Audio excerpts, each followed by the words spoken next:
The price of freedom is death. We're coming to get our check. Brothers and sisters, ladies and gentlemen, welcome back to the Afro Elite YouTube channel. If you guys have not subscribed, as you guys are coming in, please make sure you subscribe. It really helps the channel. Please make sure you like the channel too, like the video, like all the videos, and make sure that you guys share this on your various social media platforms. Tonight, on this very broadcast, we're going to be having a very educational episode because we have a special guest, our brother Saleem, who is a real estate agent, and we will be talking about Black people getting into real estate. How you doing, brother Saleem? Afro, what's good with it, man? I'm good. Thanks for having me. Oh, no problem, Yeah, bro. I'm prime time. I'm prime time now. I'm on the Afro Elite podcast. Mr. Yes, sir. What is it, Mr. You Can't Be Broken Lead? I'm happy to be here.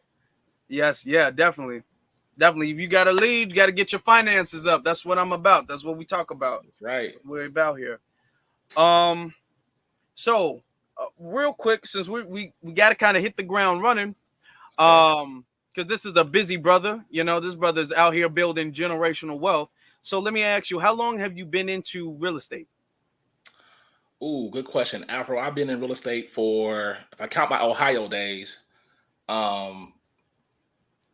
I want to say 7 to 8 years, because I started off doing wholesaling as an investor. So I can kind of explain what that is. But so altogether, as a licensed agent, it probably has been about 5 years altogether. Oh, okay. And what you said, you got your license in Ohio? Right. So I started off in Ohio. I did real estate there for about 2 years. I was an investor first, and then I moved to Georgia and got licensed here in Georgia about 2 or 3 years ago. Kind of the dates are kind of all conjumbled, but altogether, I would say in the industry, I started off as I did mortgages, like a default processor. I did that for a while at Citibank.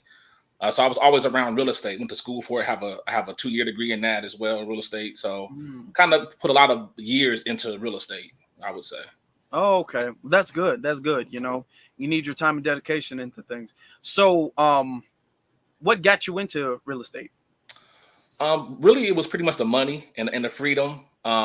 Being a person who's a natural problem solver, loving the feeling of closing a big transaction. You know, love getting commission checks, and always been a natural salesperson. Like being able to sell yourself. You know, very high energy person. So I wanted, a field that can kind of match that. So I got into real estate. So that's how that kind of came about. Oh, that's good. That's pretty good. Where did you go to school to get your the license from? All right. So what you do, like in each state, right, they have requirements. Like, so you have to have a certain amount of classroom hours to even become a real estate agent and sit for the exam. So there's schools all over the place. There's like very small mom and pop schools, or you can go to a community college. So what I did was I went to a community college in Ohio, Cincinnati State to be exact, and got my requirements there. But I went to another school. It was called Barney and Fletcher. It's like a real estate school, very like smaller type school. And then you have to have a minimum of like 40 credit hour or classroom hours to even sit for the exam for real estate. So I had went there. Back then, when I went in Ohio, it was kind of expensive in Ohio. Georgia is a lot cheaper. It was like, I want to say about $1,000 for the actual like course, which includes like your book, the instructors, all that, the classroom material. This is in Ohio? This is in Ohio, yeah. Okay. But in Georgia, it's a lot cheaper. Me and my wife got licensed here, and she actually found a Groupon where you go to a school. It was called Better Homes. It was like $100-something. It was crazy. Or you can even do it online now. So, really? Okay. Yeah. So you sit for your required classroom hours, which most states require you to have either like 30 or 40 hours of classroom time. And they teach you the basics of real estate, like contracts, real estate law, agency law, things of that nature to become a licensed agent. And then once you pass the course, you can then sit for the actual state exam to become licensed. And then there's 2 parts to the course. There's a state and then a federal test, I believe. So, yeah. Okay. Yeah. Okay. Well, be one to everybody in the chat so far. I appreciate you guys for being here. Please make sure you leave a like. How long was the course exactly? So I remember the one I took here in Georgia, I believe it was like 1 week. and it was like in the evenings, it was like 7 days. That was like 5 days, and you had to be there for every like course or every like session. So if you missed a session, you'll be denied to take the exam to sit for the actual state exam. So you had to have a minimum, like I think it was, in Georgia, it's like 40 hours of classroom time, and it's broken up into like parts. It'd be like 6 hours of agency, 6 hours of law, 10 hours of like contracts or whatever. And then you have some business math or like real estate math and stuff like that. And then once you have your required courses or your time, you can sit for the exam. So in Georgia, it was about 5 days long. So it's not a hard process to get into real estate as far as getting licensed. It's really easy. And then now they have a lot of online virtual schools you can go to. I mean, it's plenty of them. If you go to your Board of Realtors page in your state, like in Georgia, you can go to the Board of Realtors page, and you can find a whole list of schools that will get you certified to take the exam once you pass all your courses and stuff. So like my one friend from Ohio who got licensed maybe, I would say, a year ago, he did his all online.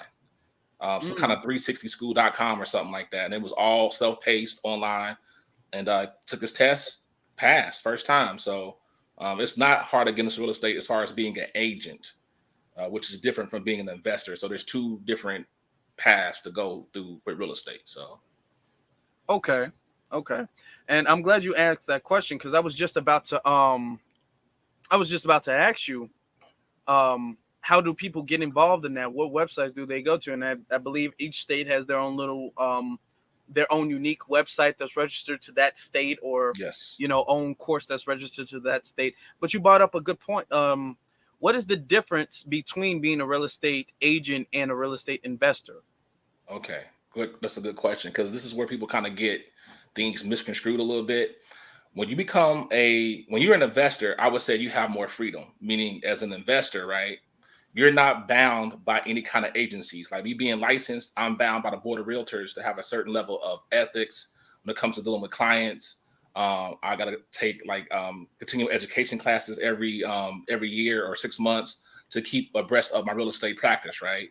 Whereas an investor, you're not held to a strict standard. It's pretty much whatever you do is what you do, right? Like, so as an investor, you are more free. You're able to not be bound by any kind of boards. I would say that. Okay. So you have more freedom to have a LLC. You can go out and you can throw money wherever you want to throw it. You can kind of do what you want to do as far as what you want your business to be structured as, and you're not under anybody. Nobody can tell you can't do X, Y, and Z as an investor, right? But as a real estate agent, you're bound by stricter rules and confines. Meaning, like, I just can't go out there and do anything. Or I can be reported, or I can lose my license, things of that nature. Or my broker,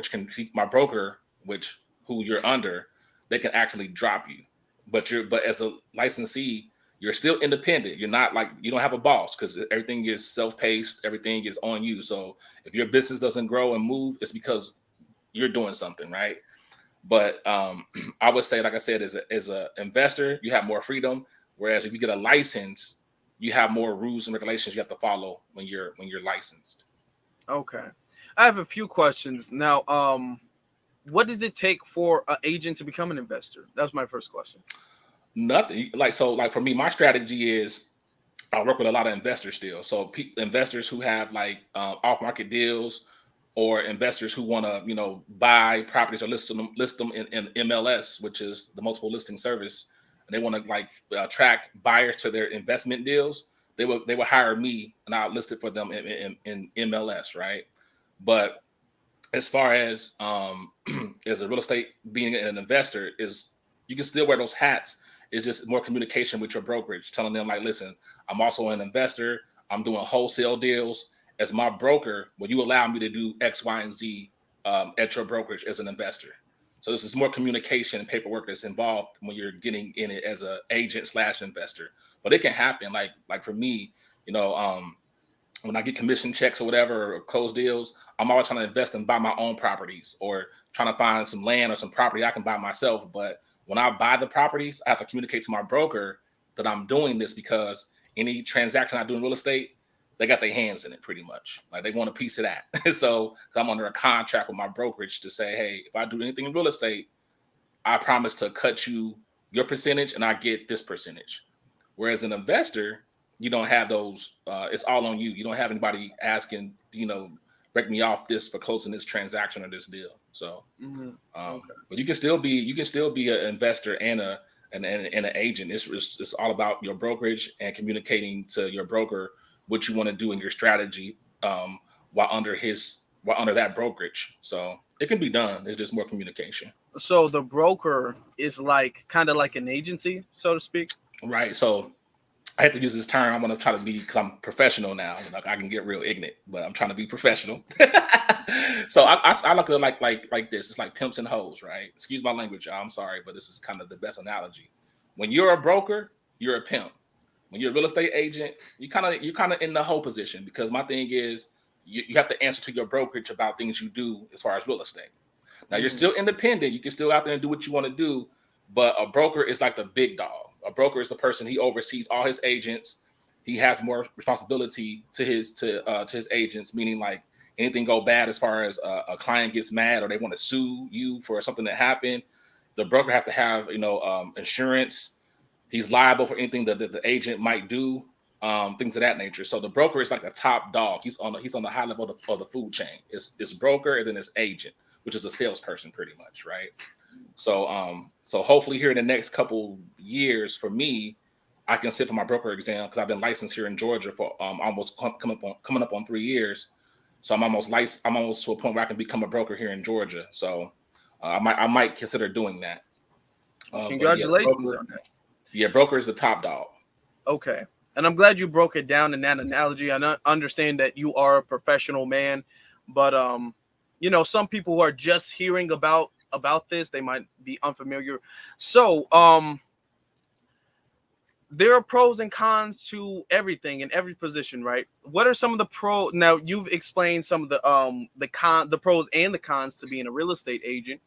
And I believe one of the pros is you are independent, even if you're under a broker, right? You can always just like up and move to somebody else, correct? Right. Yep. Okay. But you have to be under a broker. Right. So when you're licensed, you can't be a renegade. What I mean by renegade is you can't say, "Oh, I'm a realtor," and you say, "I'm not with no brokerage." They won't. By law, if you practice real estate, you have to be under a broker so they can oversee your practice, pretty much. So you can't say, "Oh, I'm just an agent." No, like, who's your brokerage? Who are you under? Like right now, I'm under Keller Williams. That's my brokerage. But my business is for Teen Realty, so I'm under that brokerage. So I hope that answers your question. Yeah. So okay. Is the broker like the name of the company, or is that just the individual? Well, it could be the name of the company or individual. Like Keller Williams is like one of the big top firms out there. You got like Keller Williams, Remax, and some of the big dogs, right? ERA, Better Homes here in Georgia. They're the big brokerages, right? So pretty much a broker is the person who he's licensed to have licensees under him or her. But I've seen very small independent brokerage firms. Like it might be a broker. It's an individual. He's independent. He's a broker, but he doesn't have any agents under him. But he can choose to have them if he wants to, So, but yeah, a broker is like a top dog. He's the person who can control more of the pie, I would say. Okay. So, as far as the pay goes, and then I'm going to go into another series of questions. As far as the pay goes with the broker, how do brokers get their money? Well, they get the money. How does the money work? Just like in overall, the whole system. Yeah, good question. So a broker, when like I said, you're the top dog. So as a broker, if I do a deal, I get all my commission. It's all on me, right? Mm-hmm. Now for my salesperson, I might do an agreement with him. I might say, listen, you close a deal, we call them splits in real estate. Like right now I'm under an 80. Most of them will be, the average one will be like a 70-30 coming in as an agent, right? But as you become a top professional, you become proficient, and the brokerage wants to keep you because you're a top performer, or they just like you or whatever. They might, you might negotiate your split. You might say, you know what, I want to do a 90-20 or an 80-20. I'm sorry, I said 90-20, a 90-10 split, or I want to do an 80-20 with you. you know. So that's how it is. So if you do a deal and you close that deal, and after it's all said and done, your commission check before you start splitting it up is like $2,000. You would say the brokerage would get 70%, you would get 40, or depending on your negotiation or how your split is, or what you negotiate, it can be, you know, 80, 20, 90, 10, depending on what you have set up on your contract with your brokerage. So like right now, to mine's, I got an 80, 20 right now, which is really good, you know, like considering like I'm not under the newbie type splits, which most of the splits is a newbie coming in, probably going to be having a 70-30 split if you get in as a new person, a new agent. Yeah. Which still Killmonger is my if hero. you close on a transaction, if you close on a transaction and you know it's $1 million transaction, you do the math on that. You know, it's still pretty good money. You know, that is really good money. Right. So and then also, you know, also like some agencies have it to where like there's companies that will help you get leads, and then you will pay like when you close a deal for the lead. You'll do like, so I've seen like my first deal was crazy because like it was a single family, and the lead came through some kind of referral program. So I had to split it with them too. So I got the broker got their cut, and then the other agency got their cut. I'm like, I don't like this, but the lead, but it was easy work because I didn't have to market for that lead. It came to me just through a phone call, and it was an easy transaction. It was a guy, young fella, had his credit right, money was right. He was in the middle of nowhere, and so it was just an easy, you know. So I didn't mind splitting that pie that way, but yeah, it's all about what you negotiate as far as your splits with your brokerage, you know, and coming into it. Okay. Yeah. Well, shout out to Killmonger because Killmonger said he loved the FBA flags. I noticed you got your FBA flag in the background. That's too. Right. Always repping. We want to get to a question. Our brother Ace Keeper asks, is there a set time before you can become? Is there a set time you can become a broker in years? Like how many years? I guess he's asking. Does it take? It all depends on your state. Like I think in Ohio, it was about transactions. So in Ohio, you had to do like 20 transactions to become even eligible to become a broker. And the broker, you got to sit for like the same exam, but it's a higher level exam. There's more credit hours of classroom time you have to do as a broker, and it involves more schooling and more learning to be a broker. But here in Georgia, for example, it's 3 years. So once you get licensed for 3 years, it don't matter if you close one deal or two deals. After 3 years of being licensed, you can sit and take your classroom hours and then sit for the broker's exam to become a broker. So it all depends on what state you're in.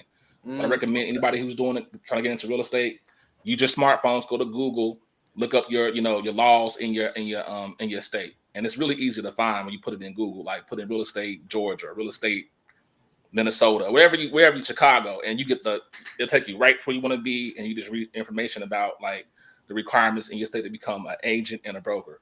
But it all depends. Like I said, in Georgia, it's 3 years, but some states require you to have a certain amount of transactions. So it all depends on the laws in your particular jurisdiction of your state. I got you. Okay. Another question. As far now, you kind of Ace Keeper asked a really good question because I was about to ask like, how do you become a broker and everything. You also said you said a seeker or something like that. You said somebody who gave you the tip, who found the house for you to close the deal on, or who found the person for you, the referral. Like, exactly. Yeah, referral. So what are those? Like pretty much referrals is how you get business. Like referrals can be like word of mouth. You have companies who like Quicken Loans who have applicants who apply for loans and want to buy a house, and they might refer you. They might refer them to you as a first-time home buyer. So when I mean by referral is like where's your leads coming from for your business? Where are your clients coming from? Like I remember when like for example when I was on TBA's podcast one time, and a brother heard me and he called me and we did a deal. You know, so it's like it's all about. Real estate is all about generating business and lead generation all the time, calling people, you know, putting your flag out there. Hey, I do real estate, you know, holla at me, right? Mm-hmm. So when I say referral, that's all about who's calling you to do a transaction in real estate. That's what a referral is. And then some companies will provide those for you for a fee. It could be a percentage of your commission check or your closing your deal that you close. It could be, you know, a one-time, you know, fee that you have to pay to be in the program, and then you pay that annually.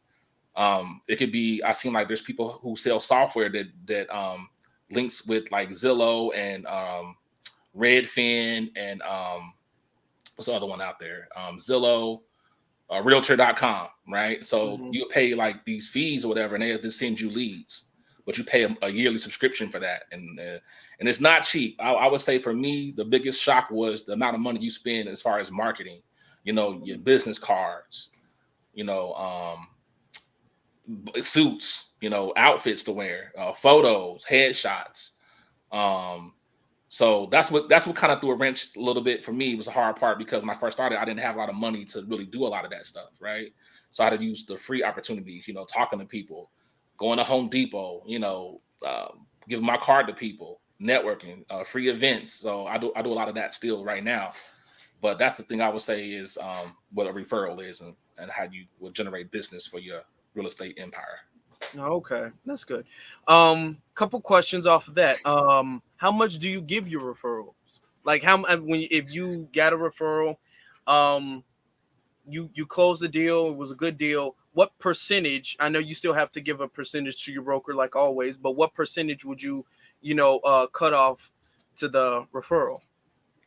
I mean, it all depends. Like, listen, if you give me a referral and I close that deal, I pay out pretty good. Like I've given. I've brought refrigerators before. I've gave like gift cards, money, like cash. Cash app. Thanks for that lead. Here go $1,000. So whatever you bring me, it all depends on how big the deal is. If it was a small transaction, it could be a couple $100. But for me, people who bring me referrals, especially FBA or B1 type referrals, I pay out good. Like I pay out real good. I ain't gonna lie. You send me a client, like I've given money back, like the deal I closed from the B1 brother. Like I gave him money back. Like this off of GP. Like thank you for like even coming towards me or doing business with me as a black man. Like so, I give a lot of kickbacks. I would say not kickbacks. I mean, not use that word. I definitely reward referrals very well. Yeah, you're reciprocal, and I'm very like you scratch my back, I scratch yours like better than you can scratch mine. So I'll tell you that. So yeah, good. I'm really big on that.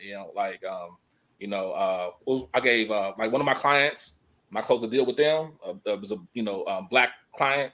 It was a new construction. I bought him a mailbox. Stuff like that goes a long way. Like a nice, sturdy, real heavy duty mailbox. Got it installed for him. And they appreciate it.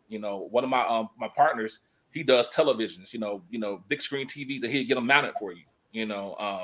Or if it's a referral, he might send you to Benihana's, or he might, I think he did one with a PS.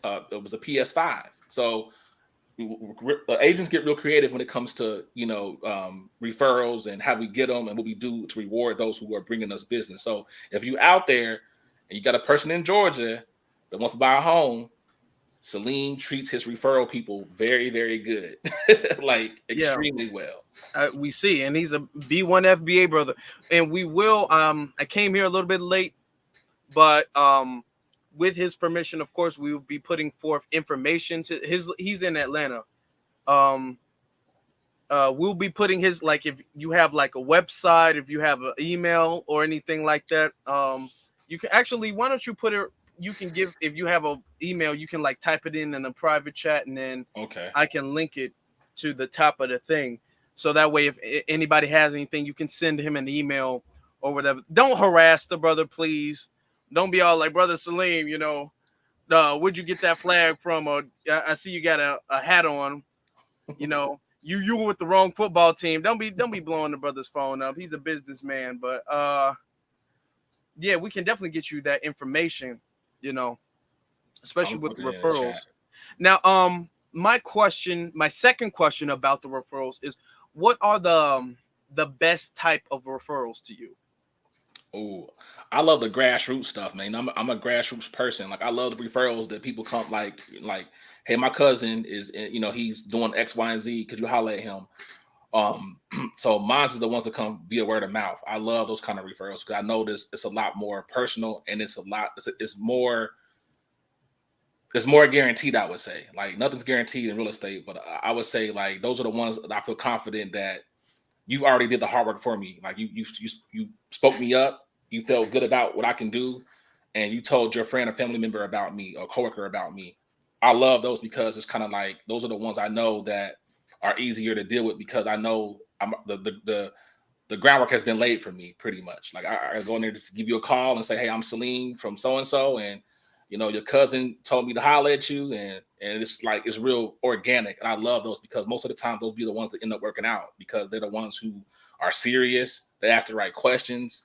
Those are the ones, you know, their family members. Like it's all about your rep, right? Like you know, you don't want to let your person who referred you down. It's kind of like if I get you on my job or whatever, like man, Afro is the good brother, man. He hard working, he's smart, like la la la la. And I get you hired, and then you get fired the next day. Like you know what I'm saying? Yeah, Like no, it's the same thing. Like you got to represent, kind of. exactly. So the one I feel like if you tell a person about me directly, like I owe you the highest level of respect to not only you but also who you referred me to. Like I owe that. Like I go extra hard because I don't want to let you down, or the person you brought to me down.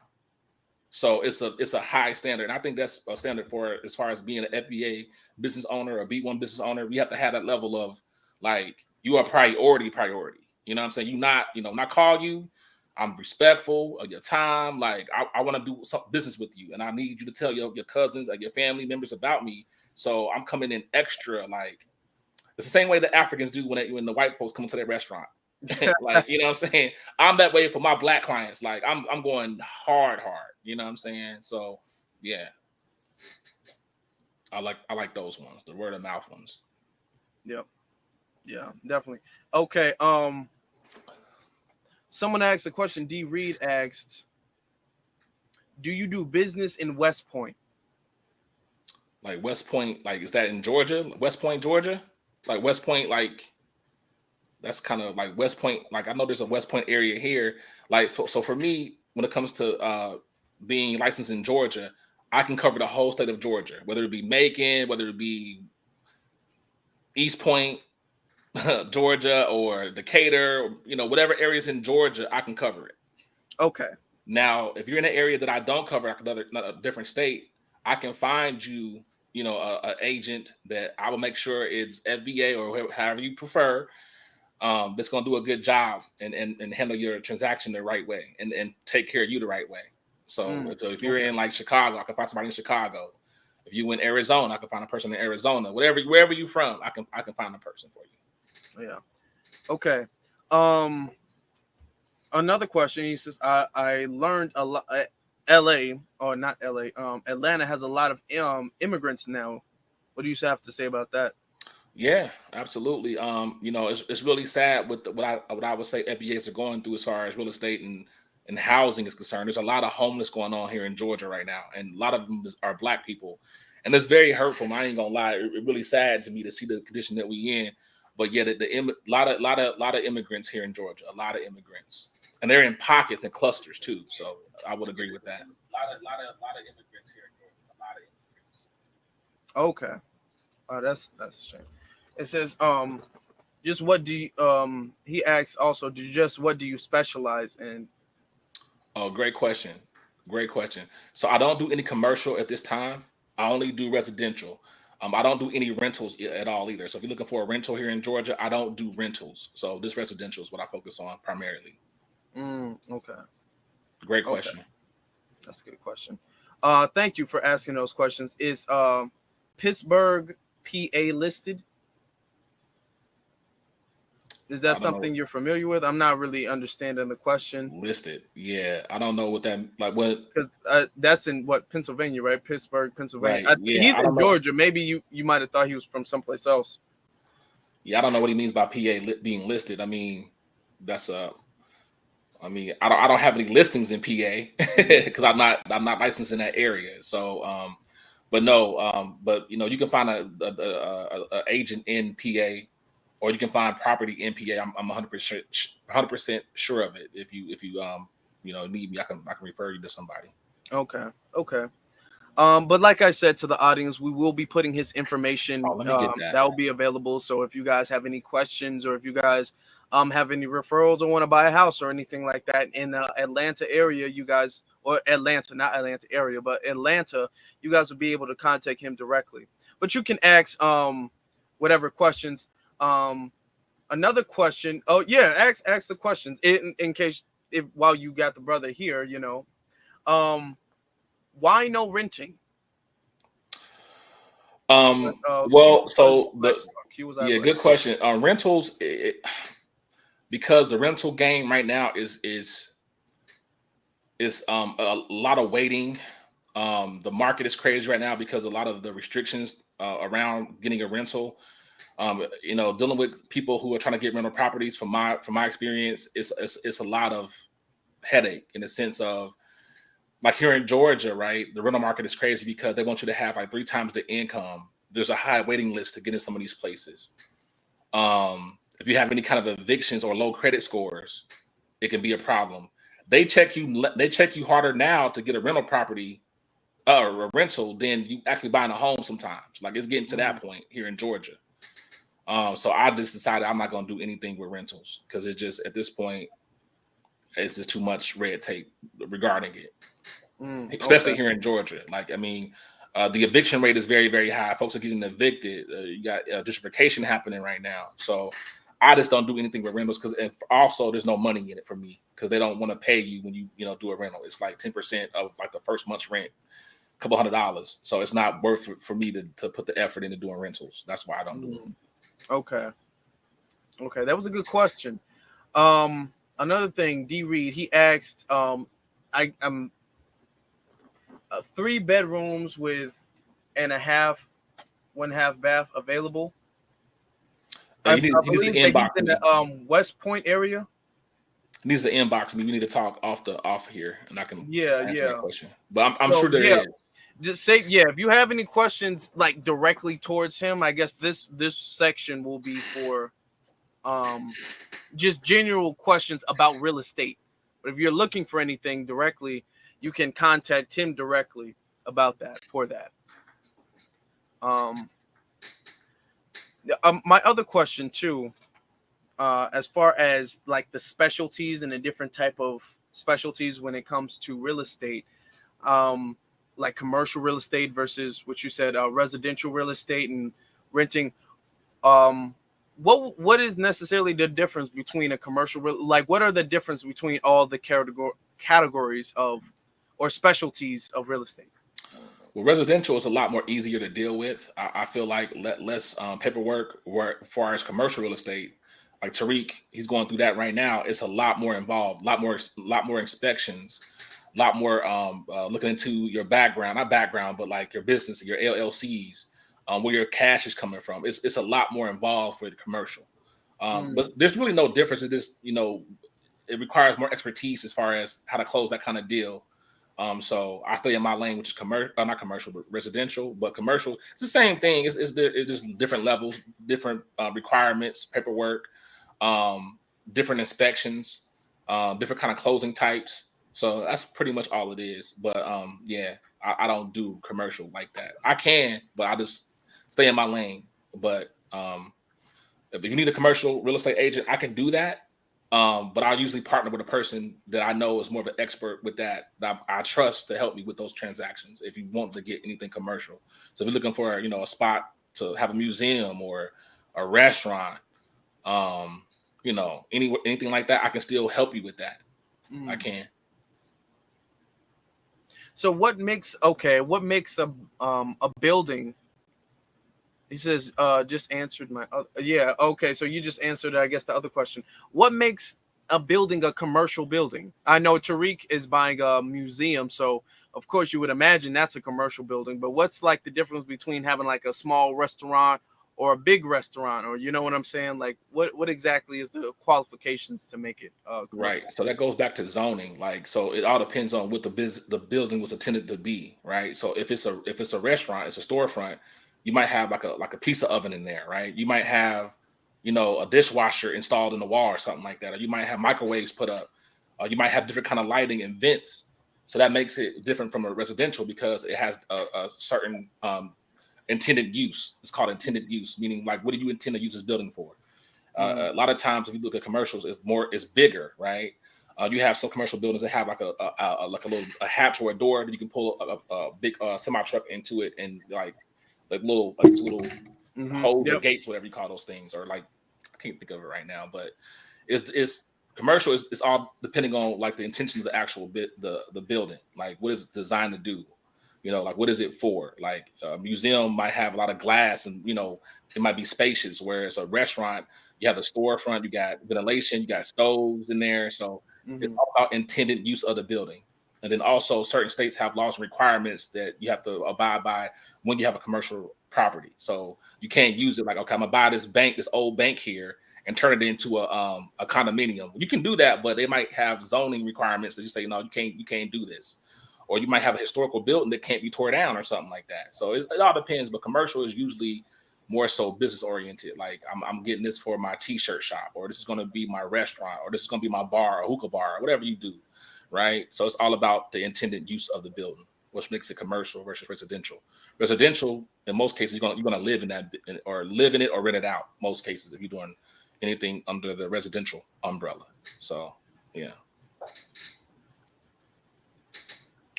D-Reed EA said anything available. Yeah, I'm sure there is. Yeah, he's trying to move out to Atlanta. I'm sure our brother Saleem can hook you up on the background. He probably doesn't want to just give everything, but yeah, he's got stuff for you. He does have something. Yeah, I can find you whatever you're looking for. I can pretty much find it. You know, we need to talk about the small things. You know, the back end. You know, have you had a mortgage before, or how you going to pay for things, and you know, are you a first-time home buyer? Are you doing a convention or FHA? So it's like that's more so of a personal type of conversation that we need to have off the air. Okay, that's good. My other question, and thank you for your patience in asking all of these questions. I will get to Mont's question in just a second, but my other thing is this.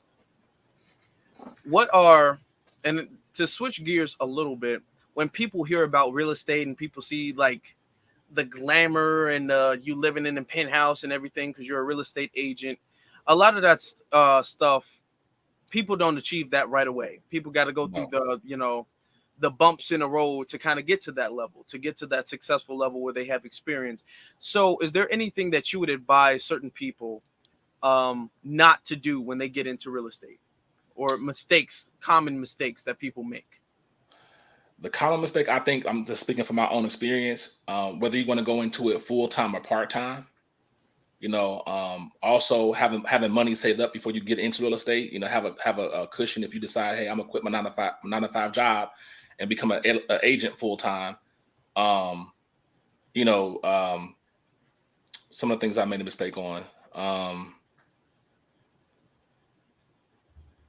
If you're not a self-starter, if you're a person that's lazy, you're not a self-starter, you know, you don't want to call the leads, you don't want to do the grimy work consistently, then yeah, it's not for you. If you don't have a mouthpiece that can't communicate and talk to people, and you know you're very short, and you know, because I've had agents who, you know, they went off on their clients and stuff like that. So being patient, having the wherewithal to put in the study time to get licensed and be patient with yourself. Like for me, like my first year in real estate, I didn't make a dime. Like I didn't close not one deal my first year in real estate. Then I came out here to Georgia, where I did some stuff in Ohio, but I came out here to Georgia and things was rolling a lot faster. So, you know, being able to withstand the hard times where there's no deals, because real estate is market driven, meaning like you can have up days, and then or months or years, and then you can be down. Like right now in Georgia, a lot of folks are getting out of real estate because, you know, the recession and things of that nature. They're not making no money.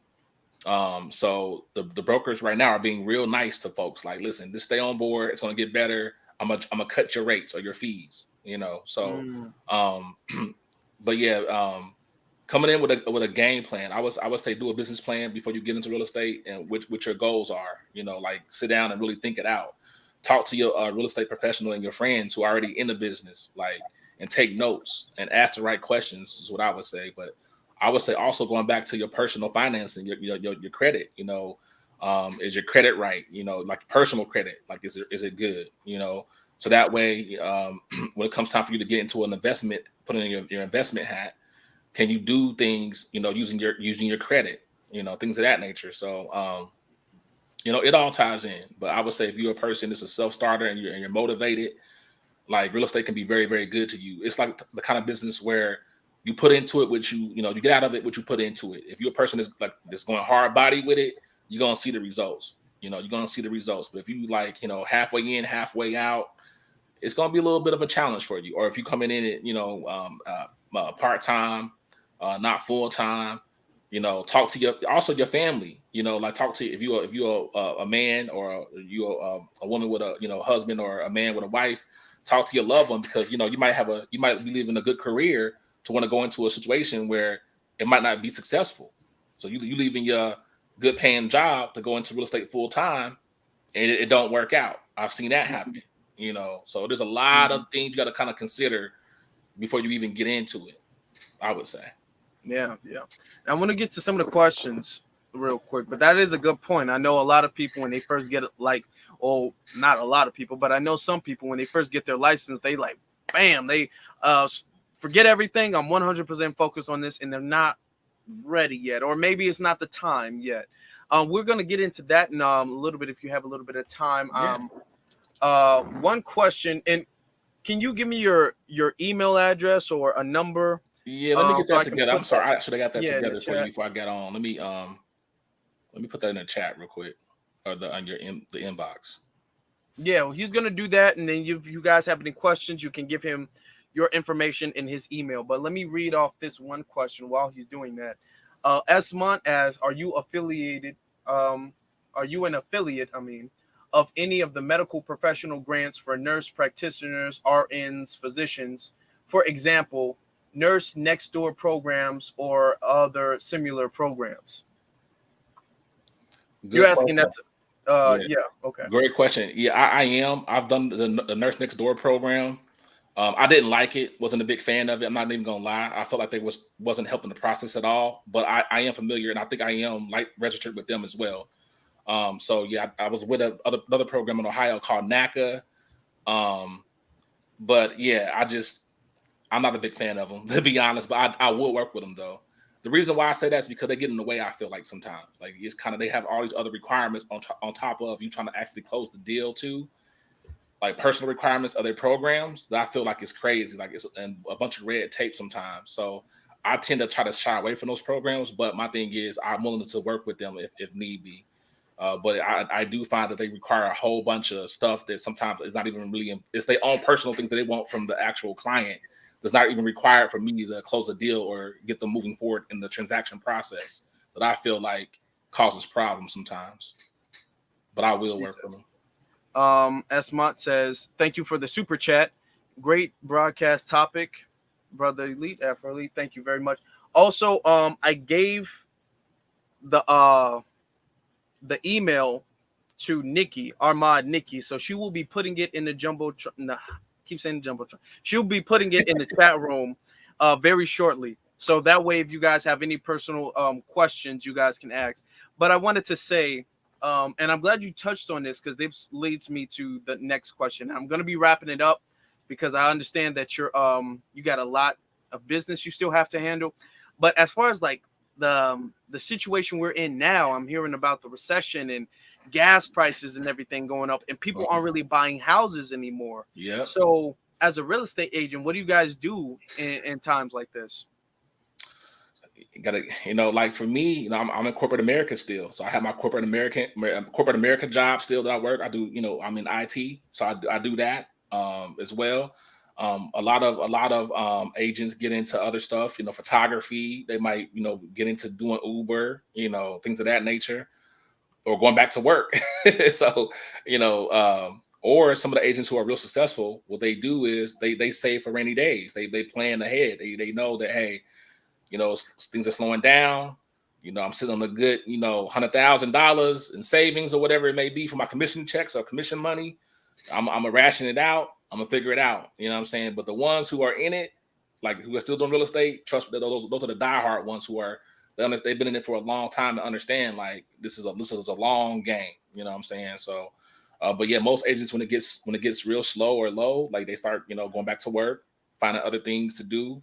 So yeah, just like any other person would do if they was kind of down on money, they're gonna figure out a way.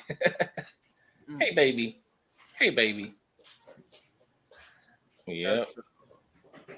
So you guys know his email is pinned to the top of the the thing. Hold on, let me see. He's a baby bear. Also, too, hold on. Everybody, that's Brother Saleem's little baby girl. No, this is my nephew. He's a boy. Oh, he's got long hair. My fault. I saw the ponytail. So, okay.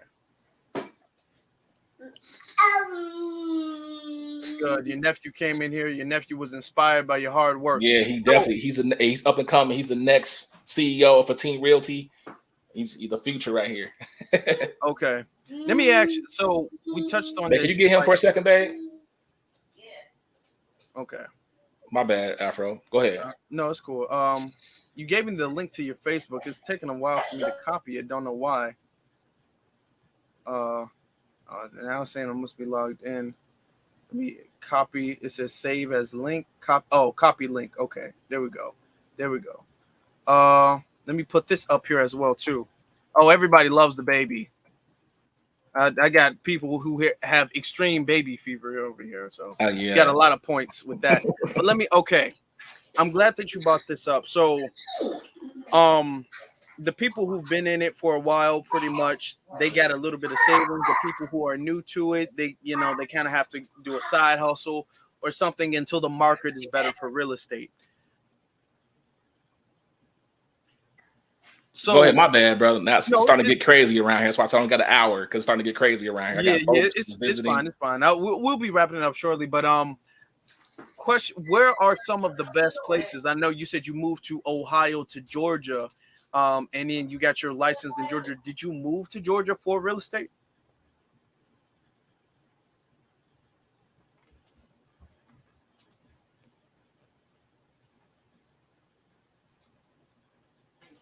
All right, I'm sorry. After say it again. Did you move to Georgia for real estate? No, I didn't. Okay. Oh, so I was already doing it, and I just kind of got licensed here as well. So okay. If somebody wanted to get into real estate, where would some good places to live and be, or where places where real estate is kind of really like popping right now? The South, the Carolinas, South Carolina, North Carolina, Georgia.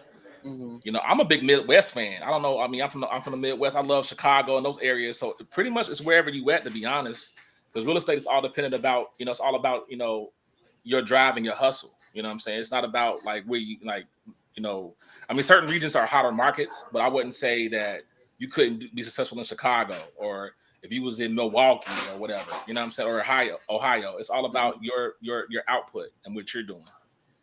Okay.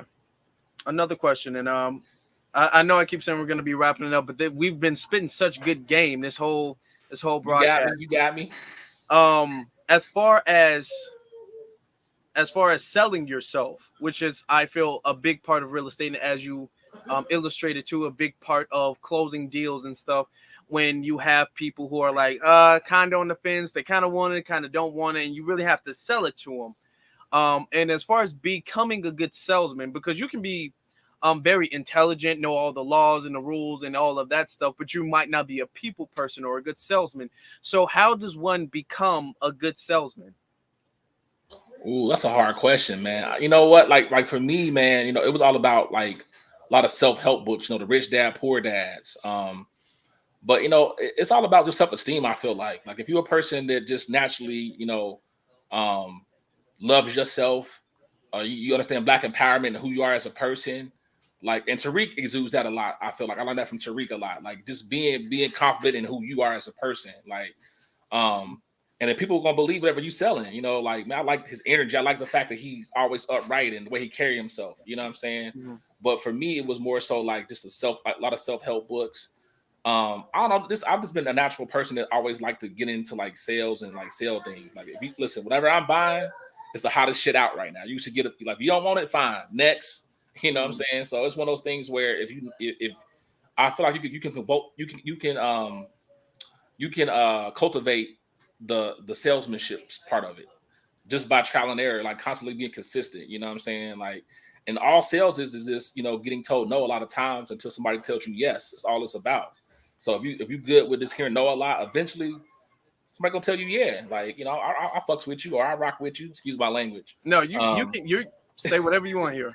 Right. So it's one of those things where it's like that, like, you know, but I would say if you're not a salesperson, there's a lot of things that, you know, like YouTube, you know, how to sell, you know, YouTube is you can learn anything on YouTube, you know, how to, you know, do a cold call, a sales pitch, you know, there's a lot of things you can do. And then also you can get mentors, learn the game from somebody else. If you see somebody who got something that you like, you know, like, I mean, of course, my mentors are people like, you know, yourself, Jason Black, Tariq Nasheed, you know, look at those people and pick and choose what you like about them, or, you know, and use it for yourself.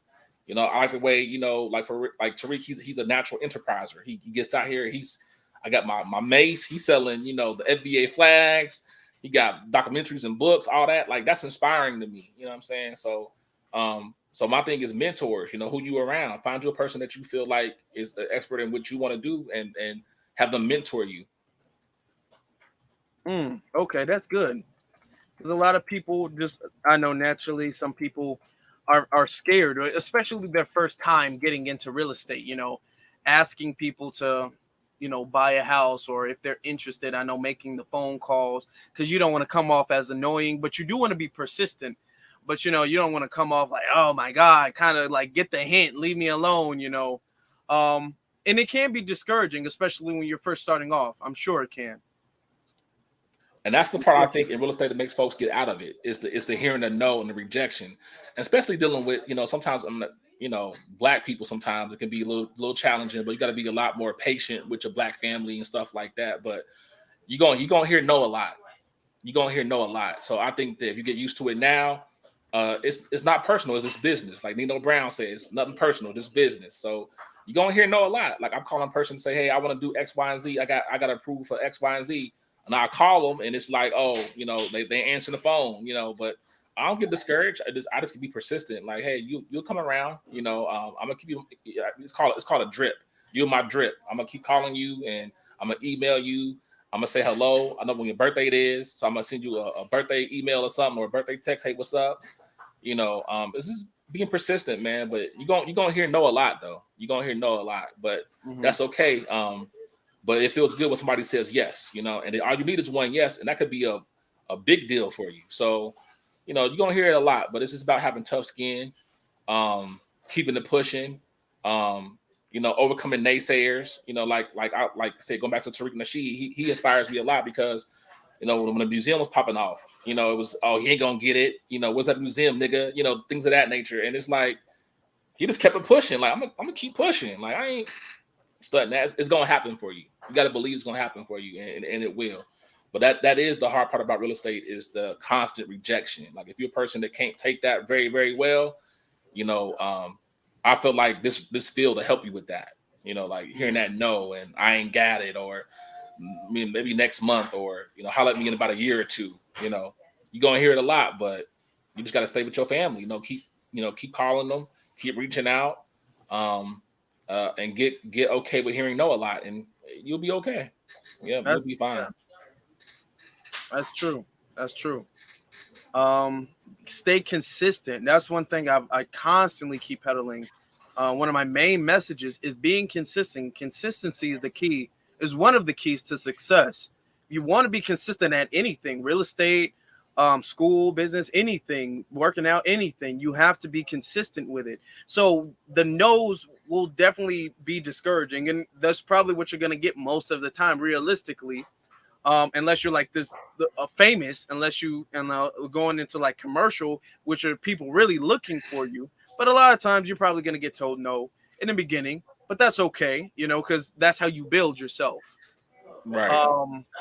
My other question to wrap it up. My other question before this, then I'll ask where people can reach you at. But I hear that people often, when they like close a deal, when you bought a house through me or whatever, do you touch back with that person? I hear that those people can become really great referrals too, as well too. So how do you keep in contact with people you've done business with, or what is a strategy to keep in contact with people you've closed deals with, so they can become future referrals for you? Is that good question? No, those are going to be your mascots. I call them mascots. You know, people that your fans that you made, and you did a rock star deal with them. They was happy with your service. It's easy now because social media. You can say, send them a quick inbox. Hey, how you doing? Is everything okay with you? Or you on their timeline, or they might have posted some kind of funny video. Say, hey, what's up? I'm like, I like that video, or a thumbs up or a like. It's easier now. You know what I'm saying? Like for me, if I get your information, I'm gonna probably know your birthday. You know what I'm saying? I'm gonna know, your address. I'm gonna send you something. A gift card, or I'm gonna email you something. Now they have like programs you can email a gift card to a person. Like, like those are your mascots. So take care of them. So what it is just constantly just remembering. Oh, I seen Afro on Spaces. Let me say what up to him real quick. You know what I'm saying? Or I seen my B1 brother. I forget I'm horrible. What's my brother's name? I want to shout him out too. I can't think of his name. That's horrible. Anyway, like when I see him, or I hit him up and I see him on like a Facebook, I say, what's up? You know what I'm saying? Or just holler at him. You know what I mean? So it's easy to do. It's not that hard to do that. But sometimes when you get into life and you get busy, your business, babies, your family, you do get forgetful. Like I'm very forgetful. Like sometimes when it comes to my client, my previous clients, like. So I got to get into a habit of getting back with them. So it's just all about building that into your game plan. You should have a marketing, campaign that includes that follow up. I'm gonna call each client I close a deal with, every 3 or 4 months. Or one of my one guys does. He has an event. He throws a big party every year. For anybody he did a transaction with, or his past clients, he throws a big party and invites them, like DJ, food. So you can get like real estate is a platform that I feel you can be real creative with. Like if you're a person that likes makeup, or you're a makeup artist on the side, or you might be good at making t-shirts, like whatever your natural like gifts are and abilities are, you can apply it to your business. So if you're a person that loves to do like DJing, or you a good cook, or you can sing your ass off, you can do a little mini concert, whatever you want to do, you can be creative with it. You know what I'm saying? So that's how I would say you keep those referrals going, and you keep that contact going with your past clients. Okay. Well, I understand you're busy, brother. To wrap this up, this has been a very educational broadcast. I'm sure the audience greatly appreciates it. Where can people, and we've already put your Facebook link and your email link. I apologize. Your email link in the chat, and then I'm gonna put that in the description afterwards. I can't do it now until the video is done going live. So where can people reach you? And if there's any few bits of advice you want to give to the people before we head out, before we close. They can go to on Facebook, just put in Fateen Homes. That's FATEEN Homes. Or I'm sorry, no. On Facebook it's Fateen Realty. FATEEN Realty. Or you can find me on Twitter as well. Bro Saleem, at Bro Saleem on Twitter. You can inbox me there. Or you can email me at Fateen, FATEEN -homes at kw.com. Okay. Well, thank you very much. All right. I appreciate you being here. I know we went a little bit before so much good game. We kind of we can do a part 2 if you got more. I mean, I can stay a little bit longer. It's fine. I mean, just a couple more minutes longer if you got more questions in the chat or whatever. Okay. Well, few minute questions. If you guys in the chat room have any other questions you guys want to ask the brother before he heads out, I think conversation. We're definitely gonna have to get you back in here. I guess you've answered a lot of my questions that I had for you. I want to say one thing though, as far as let's say you want to shoot for the stars or whatnot, you want to become a broker. Do you, in your personal opinion, based off of what you do you feel like it's worth it to be a broker? Make that much more money than the agents? I feel like it's worth it, but it's when I say worth it, it's more work for you to do and more responsibility on you as a broker. Like you got to be on your game as a broker. Like you got to be it's your ship. You navigating. You got to be the motivator. You got to be a problem solver, a counselor, because folks want to quit on you all the time as a broker. Like so. Are you a motivator? Are you a person that can overcome objections a lot? Can you lead by example? Because my thing is, if you are a broker and they don't like, a lot of agents have to see that you're making money. They want to see I'm under you. I want to see that you make money as a broker, right? You know what I'm saying? Don't have me out there doing what you won't do. Are you door knocking? Would you do that as a broker? You know what I'm saying? So I would say it is worth it, because the effort you put in, that pie and that money or that commission is not going to be split with anybody else. It's all yours. It's worth it. But what comes with that is, more insurance, more overhead, the small things that get you with that kind of role, like the computers are down, the site is down, the printer don't got no ink. It's those things, the microwave is dirty. You know what I'm saying? The building, like it's those things for a broker that kind of can get you like, man, I don't want to be no broker.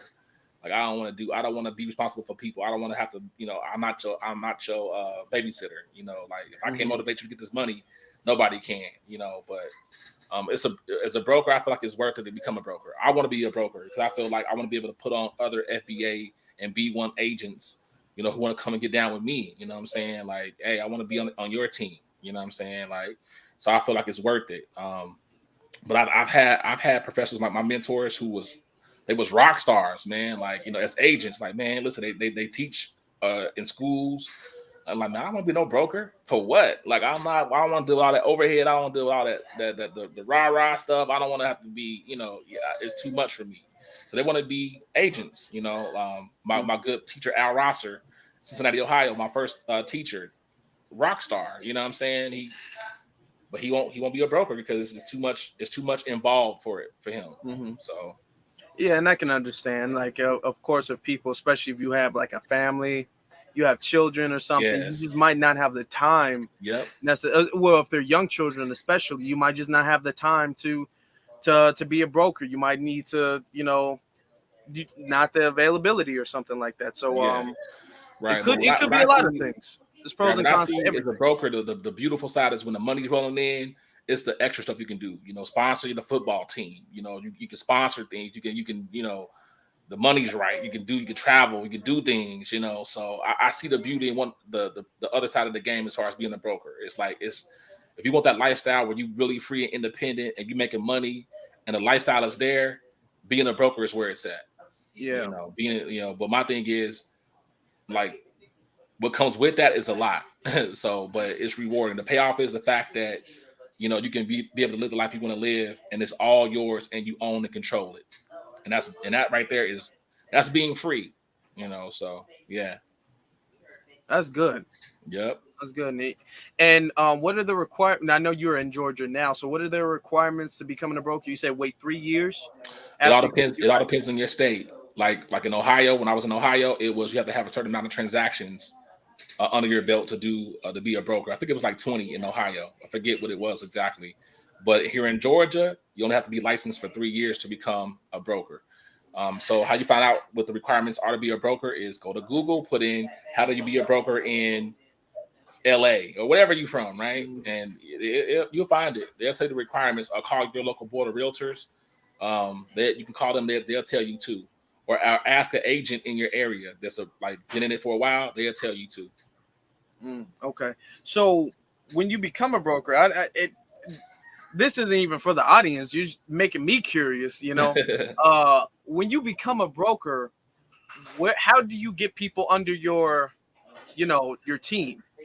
You recruit, like for example, when I passed my exam, I got letters from other brokers like in my area, like, hey, come join my team. So you recruit. You say, you might have might be at a job fair. You might have a booth at a job fair, or you might, be word of mouth, or you can network with a school that has new graduates, and you come to them like, hey, I want to holler at your new graduates, to come with AfroRealty.com, wherever your business is gonna be, right? That's a good name. And right, Afro Elite Realty Co. Right, and you holler at them. You say, hey, listen, I want you to come up under me, and here's the benefits and perks from being, coming with Afro Elite Realty. This is the perks of that. I'm gonna do X, Y, and Z for you. My fees are lower. I'm gonna coach you and mentor you one-on-one. That's the big thing that people say. I'm gonna be your coach. It'll be your personal mentor, and they taxing you for every transaction. You paying for that, and You can get into like books and seminars. You get to the point where you get successful. You can start writing books on how to do this. How I went from rags to riches, and I'm now this big time broker. Look at Jay Morrison, for example. He's a good example of that. Jay Morrison, like this person, this is a brother who had, got into some legal troubles, and then he got denied, I believe, his license back in the day. He got denied, and then he ended up becoming one of the biggest agents here in Georgia at one point in time. Like he was that nigga, like, or that dude, my bad, that dude. Like, you know what I'm saying? So yeah, like, so there's like that's how you find those people you want to come on to your team, your program. You say, hey. And now it's easy because now you can do like the videos. Everything's online now. You can have a video, a webinar, or you can do like a YouTube, a podcast. You can have like little videos when you're in the field doing your thing. Twitter, YouTube, it's easy now because you can just put it out there, like, like, hey, I do this. But yeah, so like, far as finding people you want to come onto your team, it's the same way. It's how coming to them one-on-one, hollering at them like, hey, I got my own brokerage, this is what I do, I want you on my team. And they're gonna say yeah, because they're gonna understand where you're coming from, and you sign them up, get them down, and they're gonna be under the umbrella of your company. Okay. Shout out to Cyberdyne100 for the super chat, sharing information. Cool. Thank you very much for the super chat. You'll be 10% of the super chats. That's 10%. So you got what? That was $20, $4. That's 10%. I'm just joking, bro. Okay. We have another question though from Antoinette. Our sister Antoinette asked, if you get licensed in one state, can that license be transferred to another state, or do you have to pay for a new license? Ooh, good question. They do have a thing called reciprocity, where like if you license in Georgia, it can transfer over to certain states. So they do have that, where it'd be like a easier test, and sometimes no testing at all. So yeah, they do have that. It's called reciprocity. So like you go to the board of realtors and you put like the state you want to be in, put an application in, and then they'll actually have you licensed in that state. So that is, you can do that. Okay. Absolutely. Okay. Reciprocity is what that's called. Reciprocity. That's good. Let me think. As far as being a broker and everything, I think if anybody has any more questions, the brother got his family he has to attend to. I'm not trying to take up too much of the brother's time. Definitely being a real estate agent is definitely something that it seems like he would recommend. Seems like something that's working out for him, being a broker and all of that. This is good to know. Thank you. If you have any more questions, you guys can reach out to him. Like if you are interested in buying a house or anything like that, you guys can email him, So got my little one taking notes. That's good. That's really good. So yeah, let me think if there's any more questions I'd like to ask. Pros and cons of being a broker. That's pretty good. Well, I would say that pretty much sums it up for the questions we have here. Okay. He was very patient with us. He's given us more time than we agreed on, but he definitely wanted to dispense this information to the FBA and B1 family out here. I appreciate you, Brother Saleem, for coming here and sharing this information. This has been a very educational broadcast.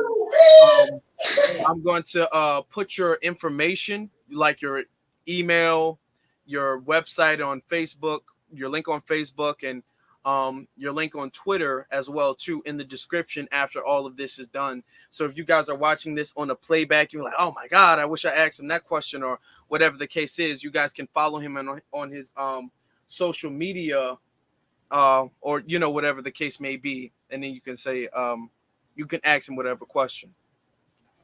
Also, please make sure if you guys have not subscribed, please do so and like and share this broadcast. It says saved and downloaded this broadcast. I greatly appreciate that. This is very educational. It's a very educational broadcast. Brother Saleem, any final words before we close out? No, I'm good. I want to say, thank you for allowing me to come onto your platform. You're doing an excellent job, bro. Like, I admire what you're doing, man. Don't let the people on these other platforms discourage you and try to bully you. I didn't like that, by the way. People, they was saying things about you.